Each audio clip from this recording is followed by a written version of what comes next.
You have Airbnb apologizing after a Mississippi slave cabin is listed as a luxury getaway. I think they're missing the metaphor. And the metaphor is not that, we're all going to be living in slave cabins if they get their 2030 agenda through. That is one metaphor that you could apply to this. But I think there's a different metaphor about it. The Airbnb listing in Mississippi seems to have everything that a traveler could ask for in a bed and breakfast accommodation. It had a suite with exquisite antique furnishings. It had soft linens. It had a brand new bathroom. And it had access to Netflix on the smart TV. Well, if you think that's necessary. Anyway, but there was something about the Panther-burned cottage that the luxury listing proudly advertised. They said the property was an upscaled 1830s slave cabin that had housed enslaved people at a plantation in Greenville, Mississippi. And people are outraged about this. How could you possibly do this? How could you rent this out? How could you make this upscale? I think they're missing the metaphor. I think this is kind of like a metaphor for America. Our forefathers came here, some of them in chains on ships. A lot of Europeans came here as indentured servants. Even the ones who came here free lived through hardship and earned their position and created the country that we have right now, digging it out of the ground with their hard labor. And here we are in our brand new bathrooms and our soft linens and our access to Netflix on a smart TV. And we don't understand what we've been given. And I would just say that it is a metaphor for the people, even the people whose ancestors came here as African slaves.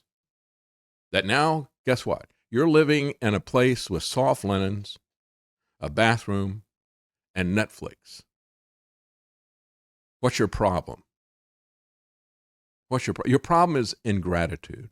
That's your problem. You don't need reparations. You need gratitude. You need a historical perspective. We had a friend who was a prison guard, a big guy, and it just came out one day we were talking.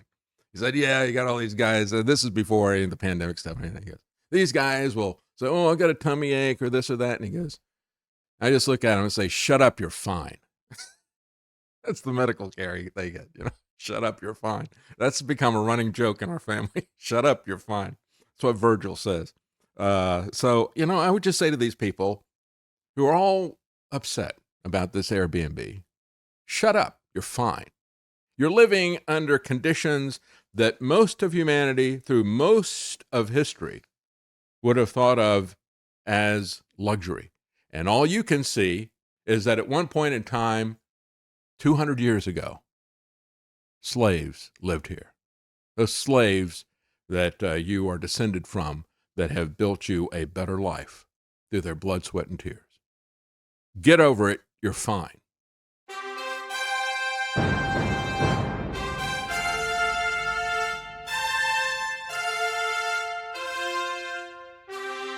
The common man. They created Common Core to dumb down our children. They created Common Pass to track and control us. Their Commons Project to make sure the commoners own nothing. And the communist future.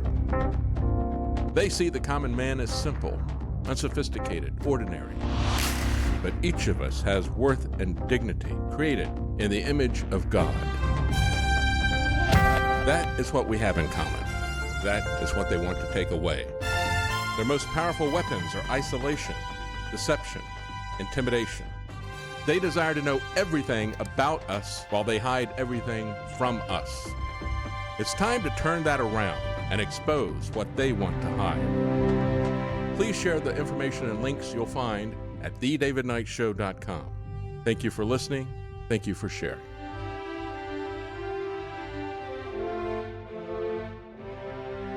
If you can't support us financially, please keep us in your prayers. thedavidknightshow.com.